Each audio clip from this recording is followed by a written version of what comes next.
Alors, c'est une très mauvaise nouvelle. Déjà, sur l'annonce en tant que telle. Donc maintenant, dans la tête de tout le monde, les marchés sont fermés. Donc, si en tant que producteur ou en tant que syndicaliste à la Confédération paysanne, on agit, on interpelle les élus pour faire ouvrir le marché, comment le faire savoir? Beaucoup de gens vont se dire les marchés sont fermés, c'est fermé, voilà.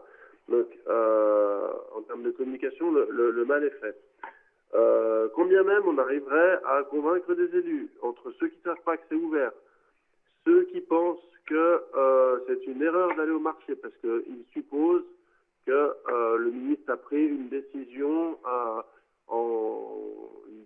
raisonnable, il a des bonnes raisons pour le faire, parce que nous on pense que c'est pas des bonnes raisons. Et ben ils vont pas y aller. Donc déjà la semaine dernière, il y avait beaucoup moins de gens au marché, mais avec une annonce pareille, quand bien même un marché serait maintenu, il y aura très peu de monde. Donc ça c'est une très mauvaise annonce pour tous ceux qui font depuis des années ou même récemment, mais qui ont entrepris une démarche de relocalisation de leur vente, de relocalisation de leur production. Là, on leur coupe l'herbe sur le pied. Voilà. Et pourtant, à travers cette crise du coronavirus, cette crise sanitaire, c'est bien tous les systèmes euh, délocalisés en filière longue qui sont remis en cause.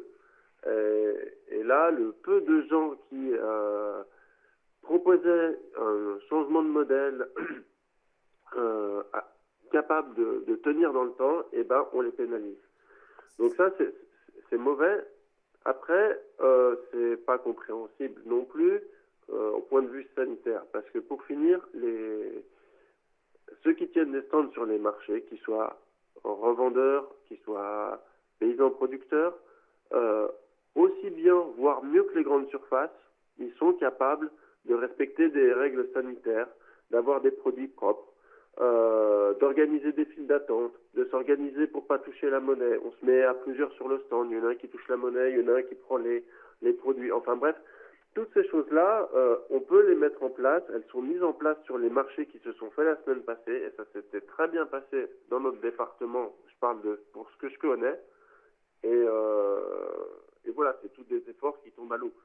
Bruno Le Maire, le ministre de l'économie, a appelé ce matin sur France Info à un patriotisme économique. En fait, en gros, il demande à la grande distribution de s'approvisionner en priorité auprès des producteurs locaux. Est-ce que ça vous semble être une bonne solution?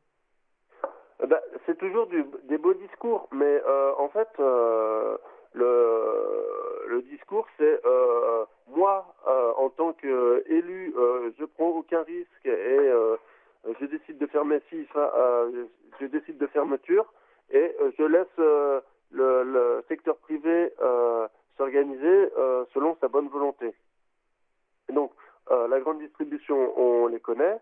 Euh, ils, Quand bien même ils privilégieraient les produits et les producteurs français, à quel prix? Et ça, on peut leur faire confiance que les prix, ils les écrasent, on va dire. Donc, ça veut rien dire. Ça protège en rien l'agriculture française, en rien les producteurs.